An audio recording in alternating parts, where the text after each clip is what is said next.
Hello everyone, welcome on my YouTube channel biology village. And today guys हम बात करेंगे 35 question जो कि फ्यूकस एक ब्राउन एल्गी जिस पे हम आजकल डिस्कस कर रहे हैं। और ये सभी क्वेश्चन डिफरेंट कॉम्पिटिटिव एग्जामिनेशन में पूछे गए हैं जो कि फ्यूफाइसी, फ्यूकस या any other member of the family Phaeophyceae से रिलेटेड है। तो मोस्ट ऑफ द क्वेश्चन जो concern to the genus Fucus जो कि एक ब्राउन एल्गा है, पेरेनियल थैलस रखता है, पैरेन्काइमस थैलस रखता है। बहुत सारी बातें हम इसके बारे में कर चुके हैं एंड दीज क्वेश्चन जो भी डिस्कस करेंगे दीज आर ऑलरेडी पूछे गए हैं बहुत सारे कॉम्पिटिटिव एग्जामिनेशंस में। तो गाइज वेरी सिंपल से क्वेश्चंस हैं एग्जामिनेशन में जो क्वेश्चंस आए हैं, बहुत ही वन लाइनर क्वेश्चंस। तो गाइज स्टार्ट करते हैं क्वेश्चन नंबर 1 से। Which type of sexual reproduction is found in Fucus. Guys तो फ्यूकस ऑलरेडी हम बात कर चुके हैं, क्या है, ब्राउन एल्गी है जिसमें एक पेरेनियल थैलस होता है, मतलब मल्टी ईयर में लाइफ साइकिल कंप्लीट करने वाला एल्गी है। और it is very important for the PGT and TGT examination, जिसमें Fucus as a type study करनी है जिसके बारे रिप्रोडक्शन, थैलस ऑर्गेनाइजेशन और इसकी वैल्यू के बारे में हमें बात करना है। तो गाइस सबसे पहला क्वेश्चन है कि सेक्सुअल रिप्रोडक्शन जो होता है फ्यूकस में किस टाइप का होता है। और हम जैसा कि जानते हैं सेक्सुअल रिप्रोडक्शन जो है वो 3 टाइप का होता है एल्गीज में, जैसे कि आपका आइसोगैमस, एनाइसोगैमस एंड ओगैमस। और जिसमें हम बात करते हैं ओगैमस जो होता है वो थोड़ा सा एडवांस टाइप का होता है। एडवांस टाइप का मतलब जो आपके मल्टी सेलुलर और हायर कैटेगरी के जो एनिमल प्लांट्स और दूसरे जो माइक्रो ऑर्गेनिज्म होते हैं उनमें जो होता है आपका ओगैमस टाइप का सेक्सुअल रिप्रोडक्शन पाया जाता है।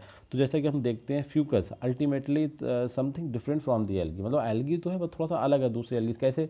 जैसे इसका थैलस जो होता है एक डिप्लॉयड होता है, दूसरा कि सभी एल्गी जो होते हैं हैप्लॉइड लाइफ साइकिल शो करते हैं जो हमारे सिलेबस में है, बट उसमें जो फ्यूकस है दैट शोज डिफरेंट, मतलब डिप्लॉन्टिक लाइफ साइकिल। उसी तरीके से जो इसमें सेक्सुअल रिप्रोडक्शन का टाइप है समथिंग एडवांस, मतलब ओगैमस टाइप का होता है, जबकि ओगैमस दूसरे बहुत सारे एल्गी में भी पाया जाता है। बट यहाँ पे फ्यूकस में जो सेक्सुअल रिप्रोडक्शन का टाइप होता है गाइस वो ओगैमस होता है, जिसमें कम्प्लीटली ये बोला जाता है कि जो मेल और फीमेल रिप्रोडक्टिव यूनिट्स होती है वो बहुत ज़्यादा दूसरे से डिफरेंट होती है। कहने का मतलब बहुत ही क्लियर कट टाइप की सेक्सुअल डाइमॉर्फिज्म हो सकती है। हम आराम से बता सकते हैं कि मेल गैमीट जिसे हम आपका स्पर्म बोल सकते हैं, एंथ्रोजॉइड बोल सकते हैं, और जो फीमेल वाला होता है उसे हम अंडा बोलते हैं, एग बोलते हैं। दोनों की जो शेप होती है और उनकी जो मॉडलिटी होती है हर एक में डिफरेंस होती है। मतलब कहने का मतलब है दोनों रिप्रोडक्टिव यूनिट होती है वो बहुत सारे फीचर्स में एक दूसरे से डिफर होती है। तो इस टाइप का जो रिप्रोडक्शन होता है उसे हम ओगैमस टाइप का रिप्रोडक्शन कहते हैं गाइज। इस पिक्चर में जैसे कि आप देख रहे हैं गाइज, 2 पिक्चर आप देख रहे हैं, दूसरे वाले में 3 पिक्चर देख रहे हैं। पहले पिक्चर में दिख रहा है कि आइसोगैमी, आइसोगैमी में देखिए दिखाया गया है इन्होंने कि जो स्ट्रेन है उसके पॉइंट ऑफ व्यू पर डिफरेंसेस हैं, जबकि दोनों में मॉडलिटी सेम है, फ्लैजला सेम है, न्यूक्लियस सेम है। जबकि एनाइसोगैमी में क्या दिखाया गया, केवल एक पॉइंट चेंज हुआ है कि जो आपका साइज है वो थोड़ा छोटा बड़ा हो गया, बाकी मोटिलिटी भी है, शेप भी सिमिलर है, मतलब एक पॉइंट पर डिफरेंस हुआ है कि आइसोगैमी एनाइसोगैमी में बहुत ज़्यादा डिफरेंस नहीं होता। बट ओगैमी में आप देखेंगे तो इसमें देखेंगे कि इसमें मोटिलिटी भी डिफरेंस हो गई और आपकी जो शेप है वो भी डिफरेंस हो गई, जो साइज़ है वो भी डिफर हो गया। कहने का मतलब है मल्टीपल जो point of differences between the reproductive units. इस तरीके रिप्रोडक्टिव यूनिट के थ्रू जब सेक्सुअल रिप्रोडक्शन होता है तो हम उसे ओगैमस या ओगैमी टाइप का सेक्सुअल रिप्रोडक्शन कहते हैं गाइस। करेक्ट आंसर यहाँ पे क्वेश्चन नंबर 2 में बात करते हैं, in which are the following is true about the Fucus. Fucus के बारे में क्या बात सही है देखते हैं। 2 लैटरली अटैच्ड फ्लैजला, फ्यूकस का थैलस हम देखेंगे तो उसमें जो सेक्सुअल रिप्रोडक्शन जब होता है तो उनके पास जो बॉडी बनते हैं तो उन रिप्रोडक्ट 2 और वो भी एक दूसरे से लैटरली अटैच फ्लैजला पाए जाते हैं। आगे पिक्चर लगा हुआ दिखाएंगे, अभी इतना ध्यान रखें, 2 laterally attach flagella. Second point है फर्टिलाइजेशन बटर, क्योंकि गई जो फ्यूफाइसी के मेंबर्स हैं या फ्यूकस है तो वो मोस्टली कहाँ पाए जाते हैं, ऑलमोस्ट 99.7% जो मेंबर्स होते हैं फ्यूफाइसी के वो आपके समुद्र मारीन वाटर में पाए जाते हैं। तो वहाँ पे जो रिक्वायरमेंट ऑफ वाटर है it is very important for the sexual reproduction. और सेकेंड पॉइंट, थर्ड पॉइंट है gametes producing structure in Fucus is haploid. देखिए मेन जो प्लांट बॉडी होती है वो यहाँ पे डिप्लाइड होती है, तो जो आपकी गैमीट प्रोड्यूसिंग जो स्ट्रक्चर बनती है वो कैसी होती है, हैप्लाइड, क्योंकि वो गैमेटोफाइट कहलाएगी। यहाँ पे सेकेंड जो स्ट्रक्चर होती है उसमें आपके गैमीट बनते हैं। Fucus is a brown algae belong to family Phaeophyceae, ये बात बिल्कुल सही है, फ्यूकस जो है फैमिली फ्यूफाइसी को बिलोंग करता है और एक ब्राउन एल्गी का। तो ये जो स्टेटमेंट है ABC एंड D वो correctly match to the Fucus. तो का करेक्ट आंसर आपका होता है। क्वेश्चन नंबर थर्ड में बात करते हैं the term ओगैमी is concern with which type of reproduction. ओगैमी जो होता है किस टाइप के रिप्रोडक्शन से कंसर्न होता है, जैसे आइसोगैमी, एनाइसोगैमी और ओगैमी, ये जो तीनों सेंटेंस होते हैं ये रिलेटेड होते हैं आपके सेक्सुअल रिप्रोडक्शन के, क्योंकि जो सेक्सुअल रिप्रोडक्शन होता है लोअर टू हायर ऑर्गेनिज्म में 3 डिफरेंट टाइप का होता है, जिन्हें हम isogamous, anisogamous and oogamous type का कहते हैं। तो ये जो टर्म्स है आपका ओगैमी, इसका संबंध है आपका सेक्सुअल रिप्रोडक्शन से। क्वेश्चन नंबर 4 में देखते हैं असर्शन क्या है, Fucus is a brown alga shows oogamy, बिल्कुल सही बात है। सेकंड है रीजन इसका कि female gamete is quite large as compare to male gamete, ये बात भी सही है कि आपने देखा कि ओगैमस की कंडीशन ही होती है कि फीमेल गैमीट जो है लार्ज होता है as compare to male gamete. तो करेक्ट आंसर आपका होगा ये कि बोथ असर्शन रीजन करेक्ट है, और रीजन भी जो है करेक्ट एक्सप्लेनेशन है आप दी असर्शन का। इस करेक्ट आंसर आपका 4 का ए। क्वेश्चन नंबर 5 में बात करते हैं which type of life cycle is found in Fucus. देखिए ये भी इंपॉर्टेंट, हमने बात आपको स्टार्टिंग बताई कि जितने भी एल्गी होते हैं, मोस्ट एल्गी जो होते हैं वो आपके हैप्लॉन्टिक लाइफ साइकिल शो करते हैं, बट फ्यूकस जो होता है एक एडवांस टाइप का ब्राउन एल्गा है, और इसमें बहुत सारी फीचर्स ऐसे होते हैं जो एल्गी से दूसरे एल्गी से डिफर करता है। तो इसमें जो लाइफ साइकिल होती है, क्योंकि इसका जो मेन थैलस होता है जिसे हम इसकी बोलते हैं प्लांट बॉडी, वो आपकी डिप्लाइड होती है, स्पोरोफाइट कहलाता है, और वो डिप्लाइड होती है, और इसमें जो अप्लाइड बॉडी होती है वो गैमिटोफाइट होती है, जो गैमिट का प्रोडक्शन करती है। और इस तरीके से कह सकते हैं कि जो मोस्ट ऑफ दी स्टेजेस होती हैं लाइफ साइकिल में वो डिप्लाइड होती हैं, ठीक है। तो इसे इसकी जो लाइफ साइकिल का पैटर्न है वो डिप्लॉन्टिक होता है, ना कि haplontic like the most other algae. अब हम इसे देख लेते हैं एक बार क्या होता है। डोमिनेंट फेज इसमें क्या होती है गाइस, इसमें स्पोरोफाइट होती है, और वो आपकी उसमें क्या फीचर्स होते हैं कि वो डिप्लाइड होती है, डोमिनेंट होती है, और आपकी इंडिपेंडेंट होती है, क्योंकि इंडिपेंडेंट मतलब अपने आप में कैपेबल होती है to prepare their food material by the presence of different type के क्लोरोफिल होते हैं, जैसे क्लोरोफिल ए और क्लोरोफिल सी वगैरह पाया जाता है। और इसी तरीके से इसकी जो रिसेसिव फोर्स होती है उसे गैमेटोफाइट कहते हैं, जो कि हैप्लाइड होती है, और केवल एक सिंगल सेल की स्ट्रक्चर या कुछ सेल से बनने वाली स्ट्रक्चर के थ्रू रिप्रेजेंट की जाती है और गैमीट का फॉर्मेशन करती है। और यहाँ पे जो हैप्लाइड फेज होती है वो कहने का मतलब है केवल गैमेटोफाइट के थ्रू रिप्रेजेंट करती है, there are no any structure that is haploid. या जैसे इसमें होता है जो स्पोर्ट्स होते हैं, इसमें स्पोर तो बनते नहीं गाइस, तो जाइगोट मेक्स स्पोरोफाइट, ठीक है। जाइगोट में डिवीजन, जाइगोट डायरेक्टली जो होता है वो कन्वर्ट हो जाता है स्पोरोफाइट में, तो ये ध्यान रखना है इसमें। क्वेश्चन नंबर 6 में बात करते हैं which are the following type of cycle exhibit by the most algae. अब देखिए इंपॉर्टेंट बात क्या है कि मोस्ट एल्गी द्वारा किस टाइप की साइकिल रिप्रेजेंट करी जाती है लाइफ साइकिल, तो वो आपको बता दिया हैप्लॉन्टिक टाइप की साइकिल रिप्रेजेंट करी जाती है। करेक्ट आंसर आपका डी। क्वेश्चन नंबर 7 में हम बात करते हैं लैमिनेरिया एंड फ्यूकस। देखिए दोनों एल्गी बड़ा सिंपल सा क्वेश्चन है, क्योंकि ये क्वेश्चन एग्जाम्स में आया हुआ है, तो इनका स्टैंडर्ड थोड़ा सा लो है। मैं जो क्वेश्चन गाइस जो आपने बनाए थे वो काफ़ी थोड़ा सा आपकी बेसिक जो अंडरस्टैंडिंग है about the algae as well as Phaeophyceae, जो भी हम क्लास हमने आपको पढ़ाया था उसकी एक ज़बरदस्त अंडरस्टैंडिंग आपकी बनी थी। अब ये क्वेश्चन एग्जाम में पूछे गए, ये भी इंपॉर्टेंट क्वेश्चन हैं, और इनके बारे में बहुत बेसिक आइडिया है कि Laminaria and Fucus belong to, आपको बहुत ही ईजिली पता होगा कि फ्यूकाइसिया ब्राउन एल्गी होते हैं गाइस। Correct answer C. इसी तरीके से आइसोगैमीट प्रेजेंट आर, ये थोड़े क्वेश्चन आप देख लें इस वाले टॉपिक से, अगर आपका आइसोगैमीट और ओगैमस वाला टॉपिक और एनाइसोगैमस वाला टॉपिक क्लियर होता है तो it is very important guys to me. अब आइसोगैमीट के बारे में बात करें तो कहाँ कहाँ पे पाए जाते हैं, तो मैंने यहाँ पे क्वेश्चन बनाने के अलावा कुछ सर्च करने के बाद एक पूरा असेंबली दे दी आपको, जिससे आपको क्लियर हो जाए। आइसोगैमीट्स तो आपको 3 टाइप के बताए हैं कि आइसोगैमीट, एनाइसोगैमीट और ओगैमीट, इस तरीके की कंडीशन है। तो यहाँ पर हमारी सबसे पहली वाली कैटेगरी है कि आइसोगैमीट। तो आइसोगैमीट में आपको बताया कि जो मतलब गैमीट होते हैं वो अपनी हर एक चीज़ में सिमिलर होते हैं, तो उसे कहते हैं आइसोगैमीट्स। जैसे अभी आगे हम बहुत सारे क्वेश्चन बताएंगे क्या क्या सिमिलरिटी होती है। यहाँ पे इंपॉर्टेंट ये कि हम कहाँ पे आइसोगैमीट पाए जाते हैं। तो पहला है इसमें हमने लिखा फ्यूकस एंड बॉल बॉक्स, जो कि आपने देखा होगा अभी बताया था ओगैमस होता है, क्लेडोफोरा, स्पायरोगायरा और क्लोमाइडोमोनास में भी आपकी आइसोगैमीट की कंडीशन पाई जाती है। फ्रॉग और बर्ड या के एनिमल हो गए, और वो भी आपके वर्टिब्रेट होगा कहीं। तो ये अपर होगा, हमने बताया ना अपर एनिमल्स और अपर प्लांट जो होते हैं उनमें सब में क्या होता है ये ओगैमस कंडीशन होती है। इसके अलावा इक्टोकार्पस जो इसके बाद हमारा लास्ट एल्गी हम पढ़ाएंगे इक्टोकार्पस, ये कैसा होता है, ये एनाइसोगैमस होता है। मतलब ये आइसोगैमस का एक थोड़ा सा मतलब इसी का एक मॉडिफाइड वर्जन से अभी पूरा डिफरेंस करके बताएंगे। तो कहने का मतलब है जो आइसोगैमीट सबसे सिंपलेस्ट फार्म की जो मतलब गैमीट रिप्रोडक्टिव यूनिट जिन्हें कहना चाहिए आइसोगैमीट की मॉर्फोलॉजिकली और फिजियोलॉजिकल दोनों ही एस्पेक्ट में एक दूसरे से सिमिलर हों, तो उन्हें हम क्या बोलते हैं गाइस, आइसोगैमीट बोलते हैं। और ये आपके क्लेडोफोरा, स्पायरोगायरा, क्लेमाइडोमोनास, आपने देखा होगा ये तीनों जो है ग्रीन एल्गी हैं, और ये बहुत ग्रीन एल्गी सबसे बेसिक ग्रुप माना जाता है। तो ये आइसोगैमीट का जो कॉन्सेप्ट होता है ये इनमें क्लेडोफोरा, स्पायरोगायरा और क्लेमाइडोमोनास पाए जाते हैं। क्लेमाइडोमोनास में ओगैमस और एनाइसोगैमस भी पाया जाता है, बट इसमें सबसे इंपॉर्टेंट आइसोगैमस कंडीशन या आइसोगैमीट भी पाए जाते हैं। करेक्ट आंसर आपका बी। देखते हैं, अब इसे पिक्चर के थ्रू देख लेंगे इस आइसोगेमिट। देखिए इनके फ्लैजेला दोनों इक्वल साइज़ के, दोनों एक दूसरे के वैसे ही पैरेलल अरेंज होते हैं। ठीक है, इसमें आपका एग्जाम्पल ऑलरेडी लिखा क्लेडोफोरा, तो क्लेडोफोरा के अलावा ये आपका क्लेमाइडोमोनास में भी पाया जाता है। और दूसरा एल्गा हमने जो बताया था वो भी आप देख लें, स्पायरोगायरा में पाया जाता है। तीनों ये आपके कैसे हैं, ग्रीन एल। इसके अलावा ये पिक्चर आप देख सकते हैं, इससे भी क्लियर हो जाएगा। देखिए आइसोगेमी में दिख रहा है हर एक आस्पेक्ट में दोनों एक दूसरे से सिमिलर हैं, जबकि एन आइसोगेमी में देखिए एन आइसो में तो मतलब एक फीचर्स, ये एन का मतलब है आइसोगेमी पूरा कंप्लीट। तो एक ऐसा फीचर क्या है यहाँ पे, देखिए यहाँ पे फ्लैजेला भी सिमिलर है, बाकी साइज शेप कलर वगैरह सब कुछ दिख रहा है। ऐसा मतलब हर एक आस्पेक्ट, बट एक ही चीज़ क्या रहेगी कि यहाँ पे साइज जो है थोड़ा छोटा बड़ा होगा, बाकी चीज़ें सिमिलर है। तो कहना एन आइसोगेमी मतलब एक फीचर्स में सिमिलरिटी छोड़ के बाकी सब कुछ सिमिलर होता है, इसका मतलब होता है एन आइसोगेमी। या हम बोल सकते हैं इसे हेट्रोगेमी, इसे ध्यान रखना। और तीसरा है ओगेमी, मतलब सबसे ज़्यादा जब डिफरेंसेस होते हैं तो उसे ओगेमी। देखिए एक तो पहले शेप साइज में डिफरेंसेस, दूसरा आपका इनका फ्लैजेला की मतलब मोटिलिटी और नॉन मोटिलिटी में डिफरेंसेस हो गई, और दूसरा सबसे इंपॉर्टेंट साइज़ का, कितना छोटा और बड़ा है। कि जो एग होता है वो काफ़ी बड़ा सा और नॉन मोटाइल होता है, जबकि स्पर्म जो होता है छोटा सा और वो मोटाइल होता है।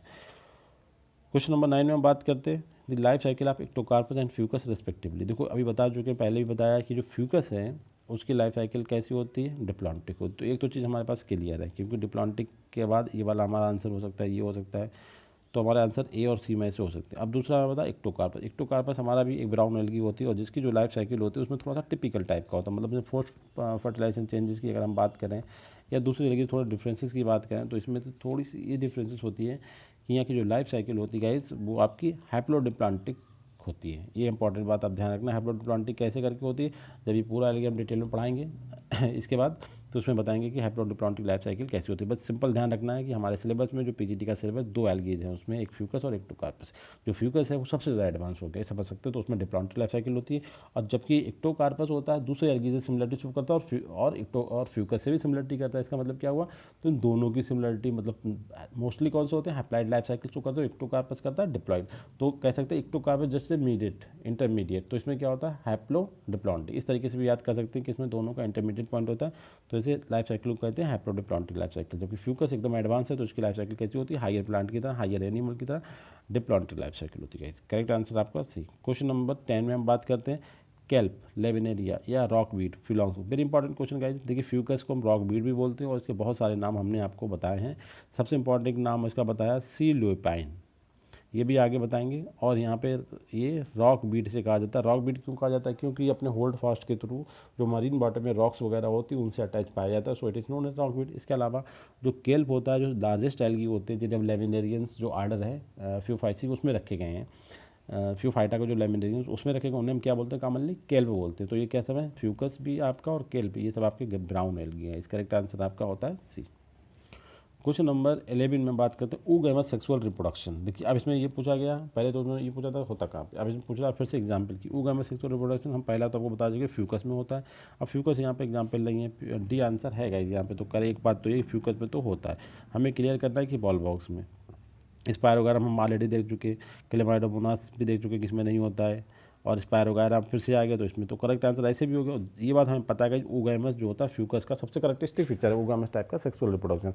अब बॉल बॉक्स और oogamous इस तरीके से करेक्ट आंसर आपका होता है डी। अब फिर से एक बार देख लेते हैं और थोड़े से एग्जाम्पल कि इसके अलावा oogamous के अलावा आइसोगेमी वाली कहाँ पे, आइसोगेमी वाली कंडीशन क्लेमाइडोमोनास, क्लेडोफोरा और स्पायरोगायरम में। इसके अलावा गाइस जो स्पार वगैरह होता है ना, इसमें कॉन्जुगेशन के थ्रू सेक्सुअल रिप्रोडक्शन होता है, तो इसमें ये वाली कंडीशन थोड़ा सा नहीं होती। अब एनाइसोगेमी वाली कंडीशन देख सकते हैं। एनाइसोगेमी वाली कंडीशन आपकी ह्यूमन में जो साइज और मोटिलिटी दोनों में डिफरेंसेस होते हैं, जो आपके ओगेमिक गैमीट रिप्रेजेंट्स दिस।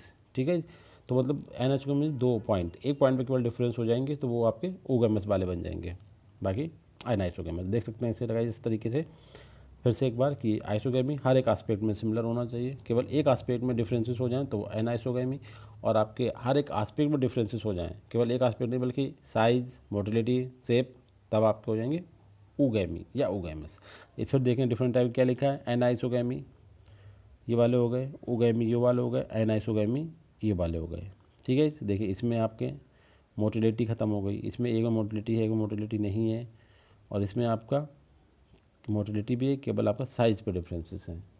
तो इस तरीके से दीज आर 3 टाइप्स। अब एक पॉइंट आता है कि सबसे ज़्यादा कौन सी पाई जाती है और सबसे कम कौन सी पाई जाती है, ये भी क्लियर कर लें, वेरी इंपॉर्टेंट क्वेश्चन बन सकता है एग्जाम में। देखिए ये क्या लिखा सबसे बड़ा, आइसोगैमी इज मच रेयर, क्योंकि ये आइसोगैमी जो टाइप होता है सबसे प्रिमिटिव जो प्लांट से होते हैं उनमें पाया जाता है। जैसे क्लेमाइडोमोनास में आइसोगैमी पाई जाती है, क्योंकि हम सबसे पहले ग्रीन एल्गी का सबसे पहला पढ़ते हैं क्लेमाइडोमोनास। तो आपकी आइसोगैमी कहाँ पाई जाती है, वेरी रेयर। मतलब अगर तीनों में हम डिस्कस करें आइसोगैमी, एनाइसोगैमी, रूगैमी, तो सबसे कम जो रिपोर्ट होती है, कम से कम रेयर टाइप की जो सेक्सुअल रिप्रोडक्शन की अप्रोच है वो आपकी आइसोगैमी होती है। अब ये कहाँ पे होती है, इसका जनरल एग्जाम्पल देख दो, सिंगल सेल फ्लैजेलेट्स, ठीक है। सिंगल सेल जैसे क्लेमाइडोमोनास, फ्लैजेलेट मतलब फ्लैजेला, तो क्लेमाइडोमोनास कैटेगरी में आता है। अच्छा, एनाइसोगैमी का मतलब क्या है, देखिए एनाइसोगैमी सिंपल सी बात है कि जो मोटाइल एग्स ऊपर जो बात कर रहे थे, केवल एनाइसोगैमी उनमें होती है जिनमें जो फीमेल रिप्रोडक्टिव यूनिट होती है वो भी मोटाइल होती है, और ये आपने बहुत कम जगहों पे देखा होगा। जबकि आइसोगैमी तो बहुत ही कम होती है, मगर एनाइसोगैमी के लिए स्पेशल कंडीशन है जब मोटाइल एग भी, मतलब जो फीमेल रिप्रोडक्टिव यूनिट होती है उसमें भी मोटिलिटी होती है। तो एनाइसोगैमी, तो ये प्रिमिटिव मल्टी सेलुलर, मतलब जो डेवलपमेंट तो होगा मल्टी सेलुलर तो होगा, बट उनमें भी मतलब मल्टी सेलुलर के साथ प्रिमिटिव मल्टी सेलुलर, सबसे पहले मल्टी सेलुलर ऑर्गेनिज्म होते हैं उनमें पाई जाती है एनाइसोगैमी। और उसके बाद ओगैमी हो गई। देखिए इसमें ओगैमी में क्या हुआ, ओगैमी भी एनाइसोगैमी, क्योंकि ये भी डिफरेंस की बात करती है, बट इसमें विद नॉन मोटाइल एग्स, मगर इसमें जो होता है एग की जो पॉइंट होता है वो नॉन मोटाइल हो जाता है। मतलब एक जो मोटिलिटी का पॉइंट था सिमिलरिटी वाला, वो वाला भी खत्म हो गया। मतलब anisogamy with non motile egg के साथ अगर कहें तो उसे हम ओगैमी कहते हैं। ऐसे भी बात समझ सकते हैं, वेरी इंपॉर्टेंट पॉइंट हो जाता है कि ओगैमी और एनाइसोगैमी में क्या सिमिलरिटी है, क्या डिफरेंस है।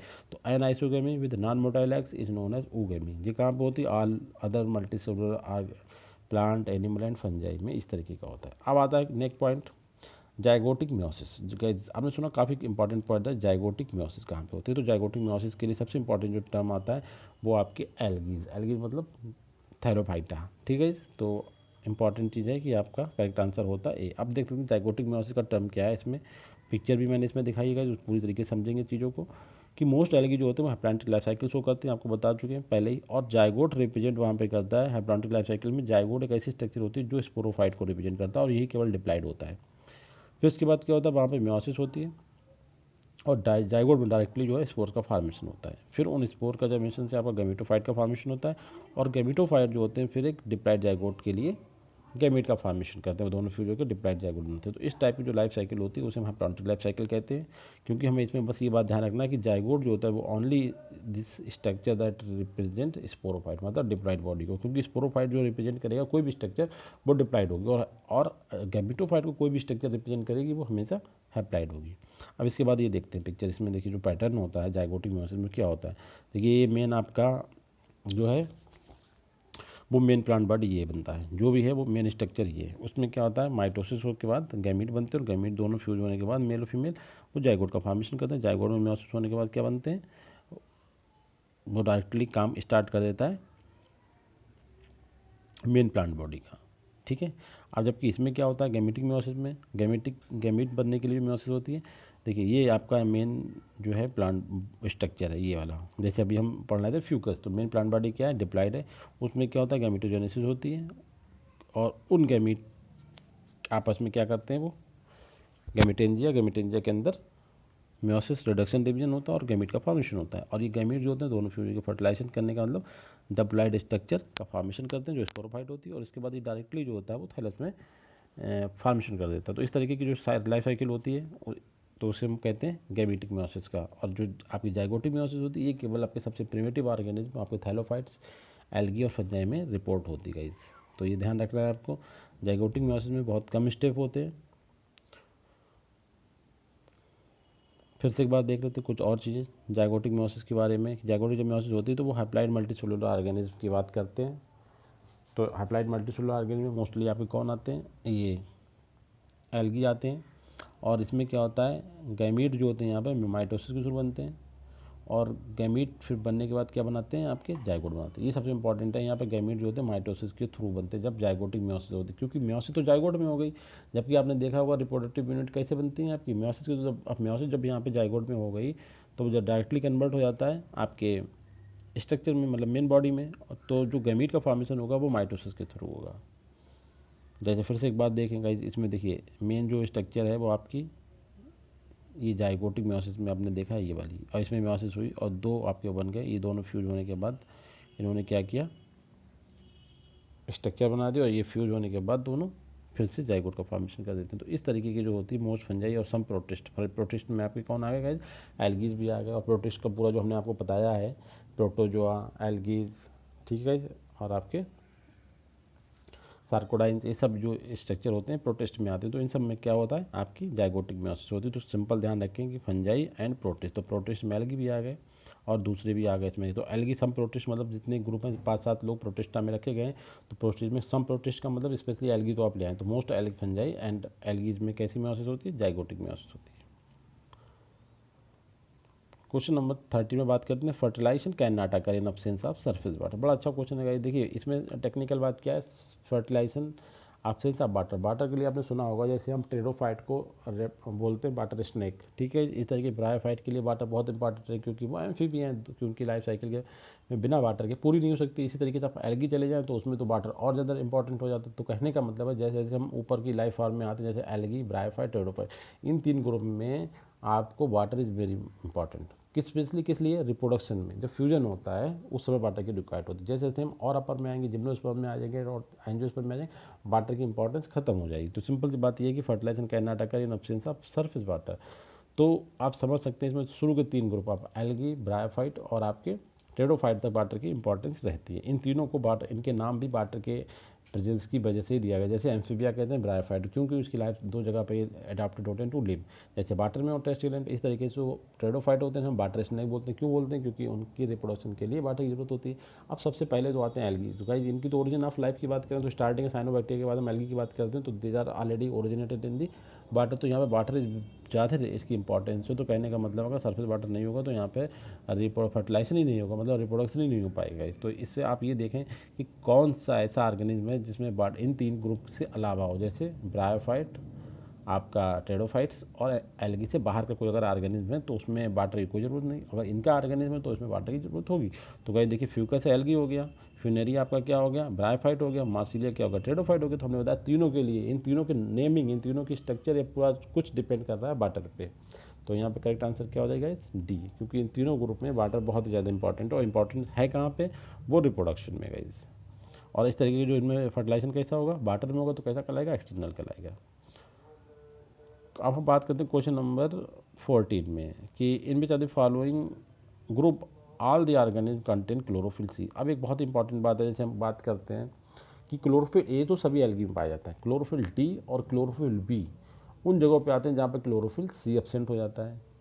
समझ रहे बात करिए आप, रोडोफाइसिन में हम क्लोरोफिल डी की बात करते हैं, क्योंकि रोडोफाइसिन में सी एब्सेंट होता है तो डी आता है। मतलब क्लोरोफिल आपका कौन कौन सा होगा, ए होगा और आपका डी होगा। इसी तरीके से आपका ग्रीन एल्गी में ए और बी होता है, सी नहीं है। बी की जगह पे, सी की जगह पे क्या है, बी, तब वो होगा ग्रीन एल्गी। और सी की जगह पे डी अगर है तो होगा ये रेड एल्गी। और जब क्लोरोफिल ए और सी प्रेजेंट होता है तो ये बोले जाते हैं ब्राउन एल्गी के। सबसे इंपॉर्टेंट पहले आप ध्यान रखिए कि कौन सा ऐसा ग्रुप है, तो ये ग्रुप है जिसमें क्लोरोफिल सी होता है, ब्राउन एल्गी। ब्राउन एल्गी में जो क्लोरोफिल होता है वो आपका क्लोरोफिल ए, क्लोरोफिल सी और बाकी जो जैंथोफिल के डिफरेंट टाइप्स होते हैं, जिनकी वजह से इनका जो स्पेसिफिक कलर होता है, जिसे हम बोलते हैं ओलिव ग्रीन या ब्राउन कलर, वो आपका क्या होता है, जैंथोफिल का टाइप होता है, फ्यूकोजेंथिन की वजह से होता है गाइस। तो आपको ध्यान रखना है, क्लोरोफिल बी को आप सबसे हाईलाइट करेंगे, chlorophyll B, chlorophyll C, chlorophyll D, 3 chlorophyll है, मगर ये पाए जाते हैं 2-2 करके। सही देखिए, ग्रीन एल्गी सबसे इंपॉर्टेंट ग्रुप है, उसमें सी एब्सेंट होता है, सी नहीं होता, तो दो होने चाहिए, 3 में से 2 होने, तो उसमें ए और बी होता है। और रेड एल्गी जो है उसमें भी 2 होना चाहिए, तो उसमें क्या होता है, ए और डी होते हैं। अब बचा हुआ केवल ब्राउन एल्गी, जिसमें ए और सी होता है, बी और ना होता है, ना ही डी होता है। तो इसमें तो सी वाला जो है मेन, तो ये ब्राउन एल्गी होती है। ब्राउन एल्गी का हमें ग्रुप सर्च करना है कि सभी जो है ब्राउन एल्गी हों। तो गाइस इसमें देख सकते हैं जो पहला ग्रुप आपका है, एक्टोकार्पस, फ्यूकस, सार्गैसम, लेमिनेरिया, इसमें सभी जो है ब्राउन एल्गी। जबकि आप देख सकते हैं बैट्रोकोस्पर्म रेड एल्गी है, ये नहीं हो सकता क्योंकि इसमें नहीं होता है। ये कह रहे हैं कि ऐसे ऑर्गेनिज्म कंटेन क्लोरो, जिसमें क्लोरोफिल होता है। तो ये तो बैट्रोकोस्पर्म की वजह से गलत हो गया, रेड पॉलीसाइफोनिया की वजह से ये नहीं हो सकता, और आपका ग्रेडियम की वजह से ये नहीं हो सकता, और ये कॉन्ट्रास्ट आपने देखा रेड एल्गी, इसकी वजह से नहीं हो सकता। तो फिर होगा क्या, बचा हुआ ग्रुप यही है। और इसमें एक्टोकार्पस, फ्यूकस, सार्गैसम, लेमिनेरिया सभी जो है ब्राउन एल्गी है। इसका मतलब क्या हुआ, it is a group where chlorophyll C is present guys. Question number 15 में हम बात करते हैं, करेक्ट आंसर ये हो गया यहाँ पे, what is the function of fond in brown algae. देखिए ब्राउन एल्गी में जो फॉन्ड का मतलब जो इनकी लीफ होती है, जो फ्लैटेंडेड स्ट्रक्चर्स होती हैं, जो मिड में पाई जाती है, उनका मेन स्ट्रक्चर क्या है, तो वही स्ट्रक्चर होगा कि जो लीफ का होता है, हायर प्लांट में जो लीफ होती हैं वो ब्राउन एल्गी में फ्रंट का फंक्शन होता है। तो उसका फंक्शन क्या है, लीफ का फंक्शन हायर प्लांट में फोटोसिंथेसिस होता है, तो ब्राउन एल्गी मतलब फ्यूकस में फ्रॉन्ट का फंक्शन क्या होता है, फोटोसिंथेसिस होता है। इस करेक्ट आंसर आपका क्या होगा 15 का ए। क्वेश्चन नंबर 16 में बात करते हैं, a floating brown algae that covers thousands of hectare of sea in Atlantic ocean is very important question guys, कि जो आपका हमने ऑलरेडी कई तरीके से आपको क्वेश्चन बता दिया, ये क्वेश्चन फिर नए तरीके से पूछा गया कि फ्लोटिंग ब्राउन एल्गी जो आपका अटलांटिक ओशियन की बात कर रहा है। अभी इससे पहले क्वेश्चन पूछा था वो हमने वाइट कलर की बात जो बताई थी आपको, वो एक अलग चीज़ थी। हाँ पूरा बहुत ही सिंपल जो सार्गेसो सी वाला कॉन्सेप्ट बताया था, बस यही पॉइंट है कि जो अटलांटिक ओशियन के अंदर एक सी होता है जिसे हम बोलते हैं सार्गेसो सी, और वो सार्गेसो सी बनता है सार्गेसम जो हमारा एक ब्राउन एल्गा है उसकी वजह से होता है। तो सिंपल सा आंसर क्या होगा इस करेक्ट आंसर हमारा सी, सार्गेसम। क्वेश्चन नंबर 17 में बात करते हैं, सिलेक्ट द रॉन्ग स्टेटमेंट। हमें ये पता करना है कि इसमें से गलत कौन सा स्टेटमेंट है गाइस। पहला है Chlamydomonas exhibit both isogamy and anisogamy and Fucus shows oogamy. बिल्कुल सही बात है गाइस। देखिए फोकस लिखा होगा, फ्यूकस लिखे से ये फ्यूकस है हमारा ब्राउन एल्गी, तो ये बिल्कुल सही है। जबकि क्लेमाइडोमोना में आइसोगेमी के अलावा एनाइसोगेमी और ओगेमी भी पाई जाती है, और क्या है फ्यूकस में ओगेमी, तो ये बात सही है। जो इसमें है वो तो होती हैं और फ्यूकस में ओगेमी होती है, बिल्कुल सही है। Isogamete are similar in structure function and behaviour. देखिए तीन बातें बात समझिए, स्ट्रक्चर फंक्शन और बिहेवियर, तीनों एस्पेक्ट में सिमिलरिटी है तो आपके आइसोगेमीट होंगे, बिल्कुल ये वाला भी बात सही है। अब इसके बाद आता है आयन आइसोगेमीट, इसमें एक पॉइंट पर डिफरेंसेस होगी। Anisogamete differ in structure function and behaviour, मतलब आइदर मतलब किसी एक एस्पेक्ट में, दो में सिमिलरिटी होंगी एक में डिफरेंस, वो कोई भी डिफरेंस हो सकता है। आयन आइसोगेमीट, आयन का मतलब होता है एक्स गाइस, ठीक है, और बाकी सिमिलरिटी, मतलब एक पॉइंट को छोड़ के बाकी सिमिलरिटी है। तो कहने का मतलब है आयन आइसोगेमीट जो होते हैं वो डिफर होते हैं, आइदर इन स्ट्रक्चर में डिफरेंसेस हो रहे तो फंक्शन और बिहेवियर में सिमिलर होंगे। अगर फंक्शन में बिहेवियर है तो स्ट्रक्चर और बिहेवियर में सिमिलरिटी शो करेंगे, अगर बिहेवियर में डिफरेंसेस होंगे उनमें तो वो स्ट्रक्चर और फंक्शन में आपके सिमिलरिटी शो करेंगे। कहने का मतलब है जो तीन एस्पेक्ट क्लियर है, structure function and behaviour, anisogamete का मतलब होता है इन तीन में से किसी एक में डिफरेंसेस होना चाहिए और दो में सिमिलरिटी होना चाहिए, तो ऐसे गैमीट को हम क्या बोलते हैं, आयन आइसोगेमीट बोलते हैं। और डी स्टेटमेंट है कि इन ओमाइसिटी, देखिए Oomycetes female gamete is similar and motile, similar and मोदा एंड मोटाइल, वाइल जबकि male gamete is larger and non motile. देखिए male gamete larger and non motile, ये उल्टा हो गया, ऐसा कहीं पे हो नहीं सकता, ठीक है गाइस, ये आपका हो गया गलत। तो करेक्ट स्टेटमेंट आपका डी, और ये कह रहा है ओमाइसिटीज फंजाई की बात कर रहा है। क्योंकि क्वेश्चन नंबर 18 में हम बात करते हैं, अब इसे देखने के बाद दोबारा से हमने आपको ऑलरेडी बता दिया था 18 में कि इनमें the following fact is true about the agar. Agar जो एक आपने देखा होगा पॉलीसेकेराइड होता है जो ब्राउन एल्गी के सेल वॉल में प्रेजेंट होता है एज ए फाइकोकोलाइट के फॉर्म में। तो इनके बारे में बात करना है कि it is a non nitrogenous carbohydrate, बिल्कुल सही बात है। अगार जो होता है नॉन नाइट्रोजनस कार्बोहाइड्रेट होता है, बिल्कुल सही बात है। It is a mixture of two polysaccharide agarose and agaropectin, ये बात भी सही है, ये दो पॉलीसेकेराइड जो होते हैं उनका मिक्सचर होता है एग्रोज और एग्रोपेक्टिन। इसके अलावा it is extracted from red algae, Gracilaria and Gelidium, ठीक है। एल्जिन, एल्जिन जो होता है ये ध्यान रखना, वो मोस्टली ये रेड और ब्राउन दोनों से मिलते हैं, मगर मेजॉरिटी की बात करें तो अगार जो होता है वो रेड एल्गी से मिलता है। तो रेड एल्गी की बात करें 18 वाला पॉइंट जो है गाइस यहाँ पे ये बिल्कुल सही है, रेड एल्गी में आ गया। और कल्चर मीडिया फॉर बैक्टीरिया, जो अगार होता है ये कल्चर मीडिया बैक्टीरिया के लिए डेवलप करते हैं लेबोरेटरी में, तो वहाँ पे यूज़ होता है गाइस। करेक्ट आंसर आपका होता है। कहने का मतलब है एल्जिन की जब बात करूँ तो उसमें ब्राउन एल्गी आता है, और जब अगार की बात करते हैं तो यहाँ पर रेड एल्गी आता है, ये ध्यान रखना है। और अगार एक नॉन मतलब नाइट्रोजनस नहीं है बल्कि नॉन नाइट्रोजनस कार्बोहाइड्रेट है, और इसमें दो पॉलीसेकेराइड का मिक्सचर होता है एग्रोज का और एग्रोपेक्टिन का। इसके अलावा इसकी बात करें ये रेड एल्गी स्पेशली जो ग्लिसरीरिया और जेलिडियम से प्राप्त किया जाता है कमर्शियल लेवल पे, और ये culture media for bacteria preparation में काम आता है इन लेबोरेटरी साइट। अच्छा क्वेश्चन नंबर 19 में बात करते हैं, from which of the following algae agar is commercially extracted, तो आपको क्लियर होना चाहिए। अभी अगार की बात कर रहा है रेड एल्गी, और रेड एल्गी में देखिए ये फ्यूकस ब्राउन एल्गी, ये भी ब्राउन एल्गी है, ये रेड एल्गी और ये रेड एल्गी का, इस तो बिल्कुल सही बात है। ये ऊपर क्वेश्चन पूछा हमने भैया, ए और डी करेक्ट आंसर है, तो करेक्ट आंसर क्या होगा guys A. Which of the following group of algae belong to Rhodophyceae. अब देखिए इसमें ऐसा हमें ग्रुप बताना है जो रोडोफाइसी को बिलोंग करते हैं, हमें सभी एल्गी पता होना चाहिए, इसलिए ज़्यादा से ज़्यादा एल्गी के नाम जरूर ध्यान रखें। सिलेबस में आपका फ्यूकस है तो फ्यूकस के अलावा आपको ब्राउन एल्गी में जैसे डिक्टियोटा आता है, सार्गेसम आता है, ये सब पता होने चाहिए मैक्सिमम नाम। अब इसमें देखते हैं कि रोडोफाइसी को बिलोंग करने वाला कौन सा है। तो आप देख सकते हैं पहला तो नहीं हो सकता क्योंकि बालवाक्स आ गया जो कि ग्रीन एल्गी है, डिक्टोटा ब्राउन एल्गी तो ये भी नहीं सही है, और आपका पोरफायरा आपका रेड एल्गी है, Polysiphonia red algae, Gelidium red algae, इसमें हमें लग रहा है सब कुछ रेड एल्गी है।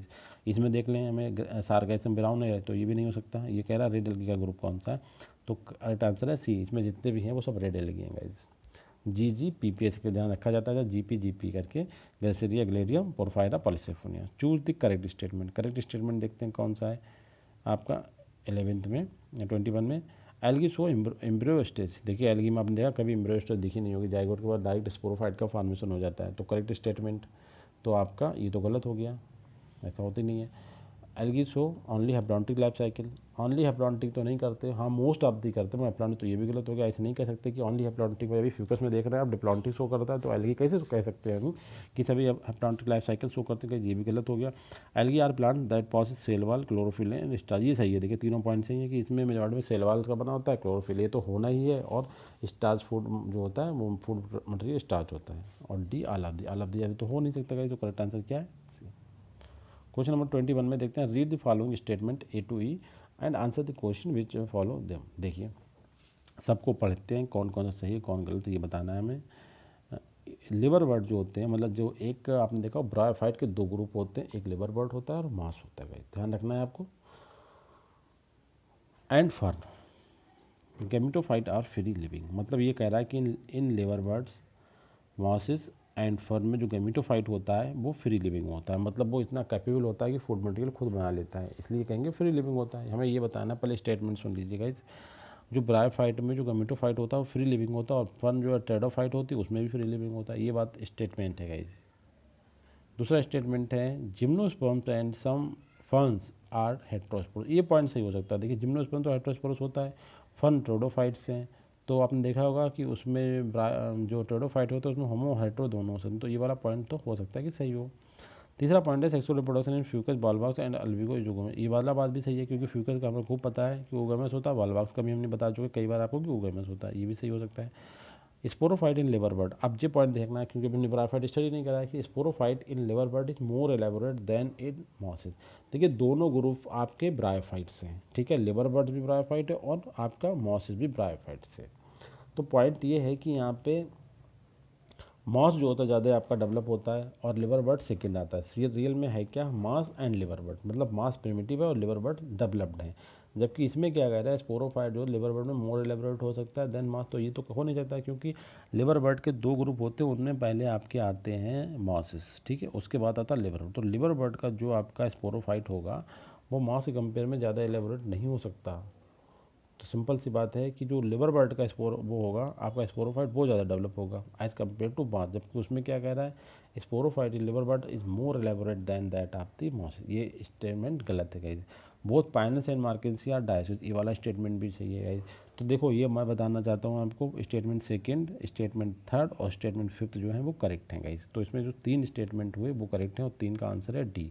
अब बता दूं गलत क्यों है गाइस। देखिए liver bird mass and fern में गैमेटोफाइट फ्री लिविंग नहीं हो सकता, क्योंकि जो फर्स होती है वो ट्रेडोफाइट होता है और वहाँ पे मेन प्लांट बॉडी जो बताऊँ आपको स्पोरोफाइट होता है, और स्पोरोफाइट और गैमेटोफाइट को बहुत सारी चीज़ों के लिए मतलब सपोर्ट करता है। गैमेटोफाइट को सपोर्ट करता है ट्रेडोफाइट के थ्रू, कहाँ पे, आपके फर्न्स में जो ट्रेडोफाइट्स होते हैं, तो वहाँ पे ये गैमेटोफाइट इतना ज़्यादा फ्री नहीं हो सकता गाइस। तो करेक्ट आंसर आपका हो गया डी, जिसमें स्टेटमेंट आपका सेकंड वाला, थर्ड वाला और फिफ्थ वाला जो है करेक्ट है। और आपको बता दूँ स्पोरोफाइट इन लिवर बर्ड और ये जो फोर्थ है ये भी गलत है और फर्स्ट ये भी गलत है। तो करेक्ट आंसर आपका होता है 22 का डी ऑप्शन गाइस, जिसमें तीन स्टेटमेंट गलत हैं, दो आपके, वो तीन सही हैं दो गलत हैं। अब बात करते हैं क्वेश्चन नंबर 23 में, सेलेक्ट दी रॉन्ग स्टेटमेंट। रॉन्ग स्टेटमेंट, हमें गलत स्टेटमेंट को यहाँ पे कैचअप करना है। पहला देखते हैं, and isogamy differ either in structure function and behaviour. देखो एक बात सही है, क्योंकि हमने बताया ना आयन आइसोगैमी मतलब कि आइदर टर्म अगर लगाया तीन में से किसी एक में डिफरेंसेस होंगे, बिल्कुल सही बात है, ये तो हमारा गलत नहीं है। आइसोगैमीट्स जो बिल्कुल आर सिमिलर स्ट्रक्चर फंक्शन, ये तीन के तीन पॉइंट हैं, उनमें तीनों में सिमिलर होंगे, ये भी सही है। Chlamydomonas exhibit isogamy and isogamy and Fucus सोर्स ओगैमी, ये भी सही है। अब अगला देखते हैं, in Oomycetes female gamete is smaller motile जबकि मेल गैमीट इज लार्जर। ये कहती पॉसिबल ही नहीं है कि फीमेल गैमीट जो होता है वो मोटाइल हो और स्मॉलर हो as compare to male gamete. तो गाइस जो आपका रॉन्ग स्टेटमेंट है वो डी है। क्वेश्चन नंबर 24 में हम देखते हैं all plants have 2 cotyledons in their seed except. देखिए सभी कॉटिलिडन में 2 सीड होते हैं। इसमें कहने का मतलब ये है कि आपको ये बताना है कि मोनोकाट कौन सा प्लांट है और डाइकाट कौन सा प्लांट, इतनी सी बात है और कोई बात नहीं है। एक्सेप्ट मतलब डाइकाट के अलावा दूसरा प्लांट सर्च करना। देखिए पी जो होती है लेग्यूम, जिन्हें पल्सेस बोलते हैं, दालें बोलते हैं, ये डाइकाट होता है। सिंपल से आप सब लोग जानते हैं, यूकेलिप्टस भी आपका डाइकाट होता है, सनफ्लावर भी डाइकाट होता है। आर्किड आपने सुना होगा, बहुत ही छोटा सा एक ब्यूटीफुल प्लांट होता है ऑर्नामेंटल, और ये आपका मोनोकाट की फैमिली होती है, ऑर्किडेसी उसको बिलोंग करता है। तो इसमें क्या होता है, 2 कार्टिलेडन्स नहीं होंगे बल्कि एक होगा। इस करेक्ट आंसर क्या हुआ आपका, डी। क्वेश्चन नंबर 25 में बात करते हैं, रेड एल्गी के बारे में क्वेश्चन है, ब्राउन के बारे में नहीं है। कि red algae are able to grow deep in sea. मतलब ये जो होते हैं रेड एल्गी, हमने आपको पूरा एक्सप्लेन किया था जब आपको रेड एल्गी पढ़ाया था कि रेड एल्गी जो होते हैं वो डीप सी में ग्रो करते हैं। तो ये कैसे करके वहाँ पर सर्वाइव कर लेते हैं। पहला है कि they can trap blue green light of short wavelength in depth layer of water. दूसरा पॉइंट है कि they have chlorophyll B to trap blue green light in deep layer of the water. सबसे important पर ये जाने, अगर जो आपके क्लोरोप्लास्ट है आपको उसमें देखें, पहले उसमें क्लोरोफिल ए होता है और आपको बताया कि बी की जगह पे सी नहीं होता बल्कि वहाँ पे क्या होता है, डी होता है। मतलब रेड एल्गी में ए और डी पाए जाते हैं, सी एब्सेंट होता है। तो जो आंसर है गाइस करेक्ट वो क्या है 25 में, इसमें क्लोरोफिल बी का कोई रोल नहीं है कि वो इसलिए अंदर पाए जाते हैं इतनी डीप की। सिंपल सी बात है कि वो जो शॉर्ट वेवलेंथ होती है ग्रीन लाइट की, ब्लू ग्रीन लाइट की शॉर्ट वेवलेंथ की लाइट होती है, उसे वो उस पर्टिकुलर मतलब डीप पॉइंट पे भी अडॉप्ट करने की कैपेबिलिटी होती है। क्यों कैपेबिलिटी होती है वो हमने आपको बताया था कि उसमें फाइकोबिलिन्स नाम के जो क्रोमोसोम क्रोमेटोफोर होता है, फाइकोबिलिन टाइप के स्ट्रक्चर बनाता है जिसके अंदर फाइकोएरिथ्रिन होता है और दूसरे उसके पिगमेंट सिस्टम होते हैं। वो इस तरीके की स्ट्रक्चर होती है कि वो डीप वाटर में भी पर्टिकुलरली ब्लू ग्रीन लाइट को अडॉप्ट करने में सक्षम होती है। तो इसलिए जो होता है ये डीप सी में बहुत ईजिली मतलब रह सकते हैं। कौन, रेड एल्गी। इसमें क्लोरोफिल बी की कोई मतलब रोल नहीं है डायरेक्टली कि भाई क्लोरोफिल बी प्रेजेंट है तो वो डीप वाटर में रह सकते हैं। It is not true guys. तो करेक्ट आंसर आपका है ए। 26 क्वेश्चन में बात करते हैं, complex post fertilization development is seen in which algae. मतलब फर्टिलाइजेशन के बाद का जो डेवलपमेंट है वो बहुत ज़्यादा कॉम्प्लेक्स हो, मतलब अच्छी खासी उसमें टिपिकलनेस दिखे एल्गी में। तो वो कौन सा एल्गी है कि फर्टिलाइजेशन के बाद में पोस्ट फर्टिलाइजेशन जो चेंजेस बोली जाती है बहुत कॉम्प्लेक्स होती है। Green, brown, yellow and red algae guys. तो आपने देखा होगा कि जो रेड एल्गी में हमने बात करी थी उसमें आपने देखा होगा कैंटेसिया स्टेज और मोनोस्पोर्स, कार्पोस्पोर आपने देखा था, काफ़ी कॉम्प्लेक्स टाइप की स्ट्रक्चर बनी है। तो सिंपल सा आंसर इसका है red algae guys. Correct answer D 26 का। आपने देखा होगा एक हमने स्टेज बताई थी कैंट्रेंसिया स्टेज और मोनोस्पोर, कार्पोस्पोर जो स्पोर बताए थे, बहुत सारी स्ट्रक्चर बनी थी आफ्टर फर्टिलाइजेशन के बाद गाइस। तो ध्यान रखना है आपको, रेड एल्गी में बहुत ज़्यादा टफ होता है। जाइगोटिक मियोसिस कहाँ पे होती है, फिर से क्वेश्चन रिपीट हो गया मगर दूसरे तरीके से हुआ हो सकता है। इसमें देखिए आपको बताया जाइगोटिक मियोसिस एल्गीज में होती है और आप इसमें सेलेनिला क्या है, टेरोडोफाइट है, स्पायरोगारा एल्गी है, पाइनस क्या जिम्नोस्पर्म है, ब्रेसिका एंजियोस्पर्म है। तो बिल्कुल सही बात है, करेक्ट आंसर आपका बी क्योंकि एक एल्गी होता है। क्वेश्चन नंबर 28 में बात करें, algin a phycocolloids obtained from cell wall of. देखिए अभी हमने बताया था आपको अगार जो कि रेड एल्गीज था और एल्जिन जो है आप ध्यान रखना गाइस ये ब्राउन एल्गी से मेनली, वैसे ये दोनों एल्गी से मिलते हैं मगर जो मेन बात करें कॉमर्शियल लेवल बात करें तो एल्जिन होता है और ब्राउन एल्गी से मिलता है गाइस। तो करेक्ट पॉइंट है 28 की अगर हम बात करें तो करेक्ट आंसर आपका डी। देखिए माइक्रोसिस्टर जो सबसे बड़ा एल्गी होता है, ठीक है, माइक्रोसिस्टर पायरीफॉर्म हमने बताया था, पायरीफेरा वो सबसे बड़ा एल्गी होता है और फ्यूकस ये दोनों कैसे हैं आपके ब्राउन एल्गी। जबकि आप इसमें देखेंगे ये आपका रेड एल्गी है गाइस और इसमें आपका ये भी आपका ब्लू ग्रीन एल्गी होता है मास्टिक्लेडस, तो ये भी आंसर गलत हो गया। और माइक्रोसिस्टम ब्लू ग्रीन एल्गी होता है तो ये भी गलत हो गया। जो प्योरली दोनों एल्गी है माइक्रोसिस्टस और फ्यूकस, यहाँ से मिलेगा कौन, फाइकोकोलाइट्स एल्जिन, उनकी सेल वाल में प्रेजेंट होता है। करेक्ट आंसर आपका डी। क्वेश्चन नंबर 29 में हम बात करते हैं, काफ़ी लंबा सा क्वेश्चन है मगर आपको आइडिया करना है कि किस एल्गी के बारे में ये बात की जा रही है।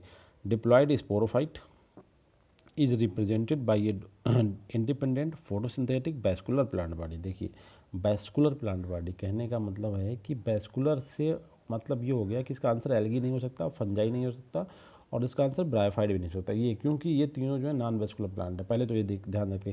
अब इतनी पॉइंट अगर आपको आइडिया रहेगा एग्जाम में कि नॉन वैस्कुलर, क्योंकि इनसे तो हो सकता है कि इंडिपेंडेंट फोटोसिंथेटिक और स्पोरोफाइट या डायगैमेटोफाइट कुछ भी हो, मगर ये पॉइंट आया कि वैस्कुलर प्लांट बॉडी, तो इससे क्लियर हो गया कि जो आंसर होगा वो एल्गी, ब्रायोफाइट और फंजाई से नहीं हो सकता। इसके अलावा आपका टेरोडोफाइट, जिम्नोस्पर्म, एंजियोस्पर्म से हो सकता है।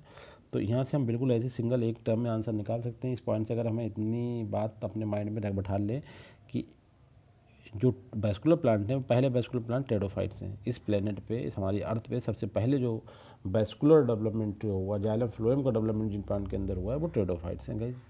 उसके बाद कह रहे हैं अल्टरनेट विद मल्टीसेलुलर स्पोरोफिटिक या autotrophic independent short lived haploid gametophyte भी होता है। ये बातें दूसरी एल्गी में प्रेजेंट हो सकती हैं, फंजाई में प्रेजेंट हो सकती हैं, ब्रायोफाइट में प्रेजेंट हो सकती है, मगर सबसे इंपॉर्टेंट बात कही है कि वैस्कुलर प्लांट बॉडी के साथ। तो वैस्कुलर प्लांट बॉडी इन तीन में नहीं हो सकती। अब ऑप्शन में देख सकते हैं गाइस हम, तो पहला है ब्रायोफाइट। हमने कहा कि ब्रायोफाइट से आंसर नहीं हो सकता क्योंकि वो बन है।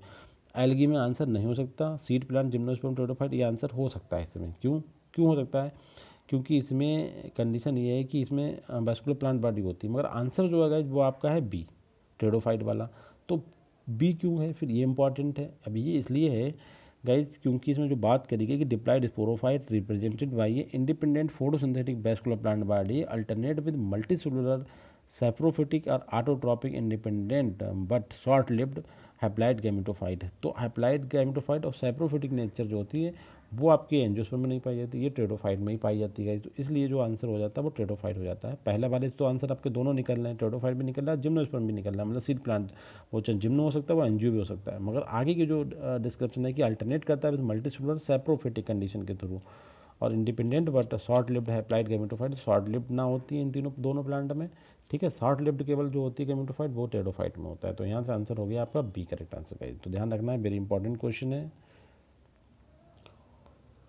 आप इसे देख भी सकते हैं, इसमें जो मैंने एक्सप्लेनेशन दिया उसे देख सकते हैं, नोट में मैंने लिखा भी है हर क्वेश्चन के नीचे। अब इसके बाद देखते हैं जाइगोटिक मियोसिस इस कैरेक्टरिस्टिक। आप देखिए फिर से एक बार तीसरी तरीके से क्वेश्चन पूछा इन्होंने, जाइगोटिक मियोसिस कैरेक्टरिस्टिक। आप फिर से मैंने बताया एल्गी। अब एल्गी इसमें क्या है, फ्यूकस भी है और आपका क्लेमाइडोमोनास भी है, फ्यूनेरिया भी है और आपका मार्केंसिया भी। देखिए इसमें अब आंसर कैसे निकलेगा, क्योंकि जाइगोटिक मियोसिस जो हुई है वो टिपिकल फीचर है एल्गी का, और फ्यूकस जो है टिपिकल फीचर में नहीं आता है, क्योंकि इसमें एल्गी के अपोजिट डिप्लॉन्टिक लाइफ साइकिल होती है, जबकि मोस्ट एल्गी जो होते हैं वो अप्लांटिक लाइफ साइकिल शो करते हैं। इसी तरीके से जाइगोटिक मियोसिस की प्रेजेंस जो है एल्गी का टिपिकल फीचर है, और वो कभी प्योर जो एल्गी है उनमें आएगा। तो ये करेक्ट आंसर क्या होगा, इसका आंसर होगा आपका डी, क्लेमाइडोमोनास। ठीक है, जिसमें हैप्लॉन्टिक लाइफ साइकिल पाई जाएगी उन एल्गी में होगा जाइगोटिक मियोसिस, जबकि फ्यूकस आपका एल्गी है बट यहाँ पर डिप्लॉन्टिक लाइफ साइकिल होती है, तो इसमें आपका जाइगोटिक मियोसिस नहीं होगी गाइस। करेक्ट आंसर आपका डी।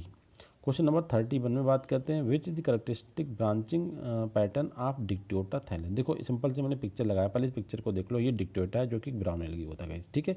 इसमें आप पैटर्न देख लो, ये कोई पूरी तरीके से नहीं जा रहा है, बाकी डिवाइड हो जाता है, ठीक है गाइस। इस तरीके से डिवाइड हो जाता है, फिर आगे बढ़ता है, फिर डिवाइड हो जाता है। मतलब ऐसा नहीं कि मेन एक्सिस जो है ऊपर तक गई है, कहने का मतलब 4 टाइप का ब्रांचिंग पैटर्न होता है, आपको हमने बताया, वो इसमें मेंशन भी है।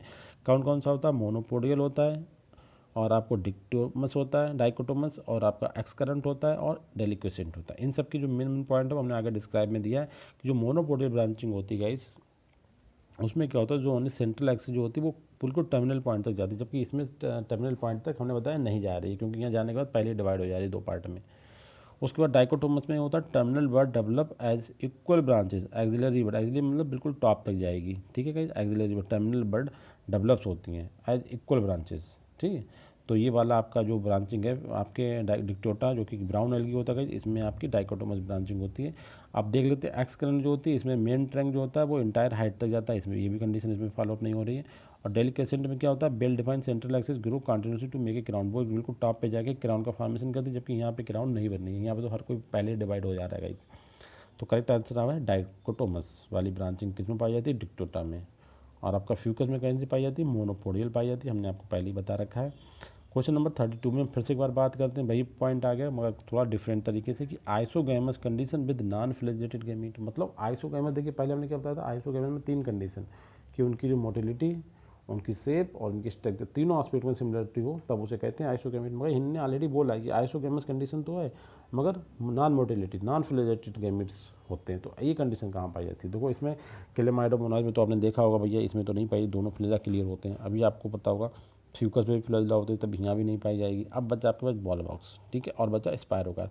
बॉल बॉक्स एक कॉलोनी होती है, उसमें आपने देखा होगा कि कॉलोनी में 2 फ्लेजर निकले हुए होते हैं ऊपर, इस तरीके से आपने देखा होगा, हमने जो बनाए थे स्ट्रक्चर इस तरीके से।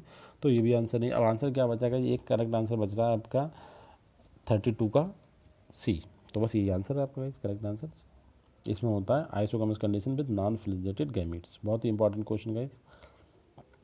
क्वेश्चन नंबर 33 में हम बात करते हैं main pigment in Phaeophyceae. Brown algae में जो मेन पिगमेंट है वो क्या गाइस, आपको देखिए मेन पिगमेंट का मतलब वो जो इसे कलर प्रोवाइड करता है। वैसे तो इसमें क्लोरोफिल आपका ए तो कॉमन है सब में, और ए के बाद इसमें जो होता है वो सी होता है, वेरी इंपॉर्टेंट है, जो कि रेड एल्गी में भी एब्सेंट होता है और जो ग्रीन एल्गी में भी एब्सेंट होता है। ठीक है गाइस, ये ध्यान रखना है। अब जो कह रहा है कि मेन पिगमेंट मतलब जो मेन का मतलब है कि जो इसे स्पेसिफिकली जो इसे कलर प्रोवाइड करता है, जो इसकी स्पेशल है इसके लिए, जो इसका मेन पिगमेंट है वो इसका है फ्यूकोजेंथिन, जो एक टाइप का जेंथोफिल होता है गाइस। ठीक है, वो इन्हें ब्राउन कलर देता है गाइस। करेक्ट आंसर आपका सी। क्वेश्चन नंबर 34 में अगर हम बात करें, ये भी इसका फीचर्स है, रिजर्व फूड इन फ्यूफाइसिस। हर एक फैमिली का फ्यूफाइसिस जो 11 फैमिली बताई हैं अकॉर्डिंग टू फ्रेस 1935 वाले क्लासिफिकेशन में, तो उसमें रिजर्व फूड मटेरियल के बेसिस पे क्लासिफिकेशन दिया गया है, पिगमेंट के बेसिस पे दिया गया है। तो फ्यूफाइसी का जो रिजर्व फूड मटेरियल है वो इसका एक बहुत ही कैरेक्टरिस्टिक फीचर है, और जिसमें लैमिनेरिन नाम सुना होगा। लैमिनेरिया क्या फ्यूफाइसी का मेंबर, तो इसी से क्लियर हो गया कि लैमिनेरिन एंड मैनिटॉल। ठीक है, रेड एल्गी जैसे होता है उसमें फ्लोरिडियन स्टार्च होता है, ग्लूकोज, और जो आपके ग्रीन एल्गी में होते हैं। तो इस तरीके से आप ध्यान रखना। करेक्ट आंसर आपका क्या होता है ए, 34 का ए आंसर है। क्वेश्चन नंबर 35 में हम देखते हैं मेंबर्स ऑफ द फ्यूफाइसी या brown algae are found primarily. देखो ये बात ही बहुत हमने क्या था, 99.7% ब्राउन एल्गी कहाँ पाए जाते हैं, समुद्र में पाए जाते हैं, मतलब मरीन वाटर में पाए जाते हैं। तो गाइस करेक्ट आंसर क्या हो गया, बी। ये क्वेश्चन पूछा गया है।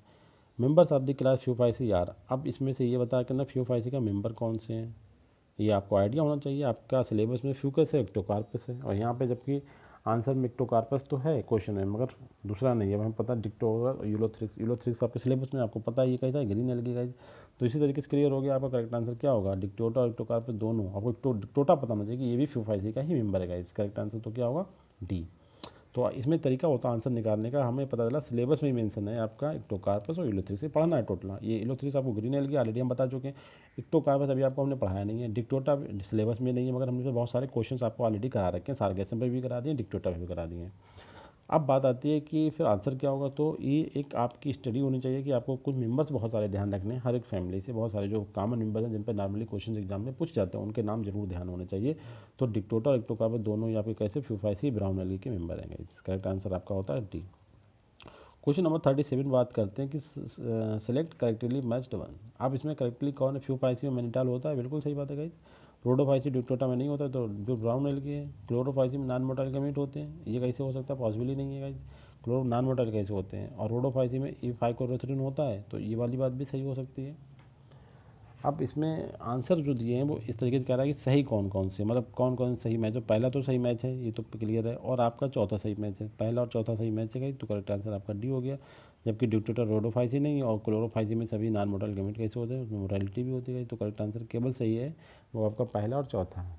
ठीक है, फ्यूफाइसी का जो रिजर्व फूड मटेरियल मेंटाल होता है, और रोडोफाइसी में जो मेन पिगमेंट होता है फाइकोरेथ्रिन होता है, जो इन्हें रेड कलर प्रोवाइड करता है। करेक्ट आंसर आपका डी।